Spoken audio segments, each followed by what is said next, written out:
Now that we have our top made and our two side panels made, we need to assemble this together.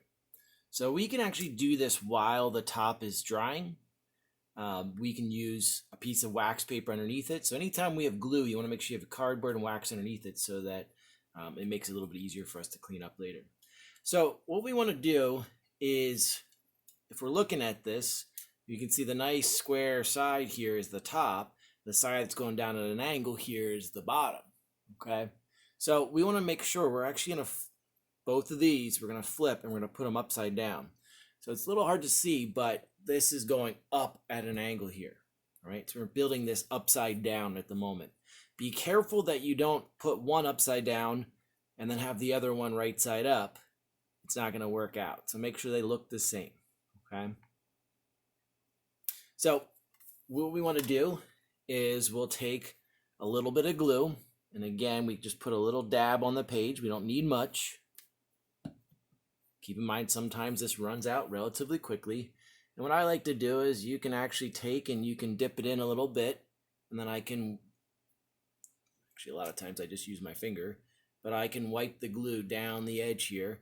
And I'm putting it on relatively heavily because I want to make sure that the glue absorbs in everywhere. Sometimes as you're building this, it ends up having a little bit of a bend or twist to it, and then it's a little bit of a gap, which is a problem. So I'm going to glue this right on top of this piece. If your design doesn't have this piece, you don't want to run glue the whole way down, you're just going to put it at the joints, okay? Because we're not gluing it to the wax paper, we want to glue wood to wood. So since I do have a piece there, I'm going to glue the entire way down. I want to make sure that the front, the smaller side, ends up being the exact same, nice and flush there. And then I'm at first going to use pins, just like I did before, to kind of hold it in location. And the thing we're going to fight here is making sure that this thing stays square. All right. So remember, the stronger this thing is, the better we build this, the stronger this truss will be. And it's a little bit of fussing around at the beginning here, but you can still see even after we pin it, it's a little bit shaky.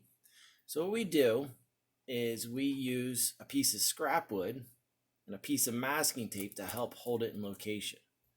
All right, so it's not staying there exactly. So I go to my scrap bin, I just get a piece of scrap wood. The end here is 90 degrees. I'm going to set this here, and I'm going to use a piece of masking tape in order to help hold that against that piece of scrap wood. So now the pins are helping to hold the wood against the wood. The piece of scrap wood is helping to make sure this thing is perfectly 90 degrees. Okay. And what I'll do is I'll repeat the process on this side. Same thing. We'll get our piece of scrap wood. We'll be able to hold this exactly at 90 degrees. And then when we test, this will be a lot stronger. Okay. Once you have this done, the next step, let me go ahead and speed this up a little bit, and I will just tape it for now. Piece of masking tape across here.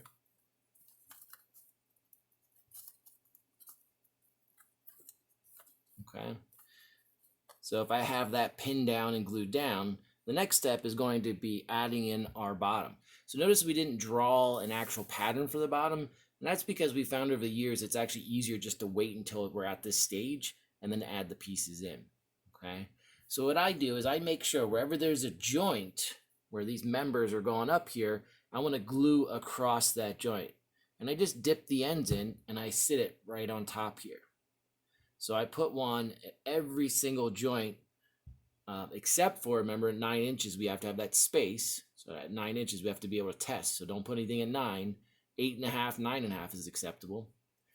But the more pieces I put on here, the better this is going to be. We've also found from testing that if you don't have a strong bottom, it makes a really big difference. Because what ends up happening is as we're testing, the bottom wants to flare out or wants to bend. And if we can hold that together, it ends up moving the forces around the truss instead of focusing it on the bottom and end up failing. All right. So I would go ahead, I would measure this, maybe make a mark there with my pencil, cut it to length, glue it in place, and fill in all the way down. In the next tutorial, what we'll do is show you how to attach the supporting plate to the bottom. And then in the final tutorial, we'll be showing you how to add our gusset plates on.